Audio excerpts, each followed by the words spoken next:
அண்ணன் டிடிவி அவர்கள் வெற்றி பெற்ற பிறகு ஒரு உண்மையான மக்களை சார்ந்த தொண்டர்களை முன்னிலைப்படுத்தக்கூடிய அரசியல் நடக்கும் என்பது தெரியும்.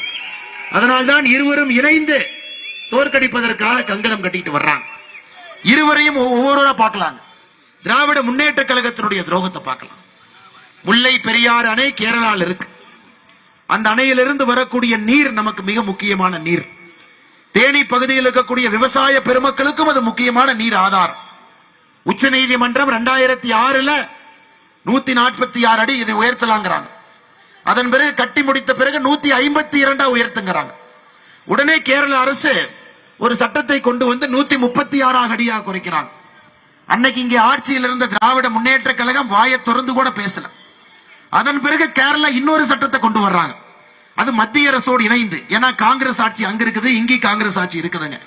மத்திய அரசோடு இணைந்து ஒரு சட்டத்தை கொண்டு வர்றாங்க.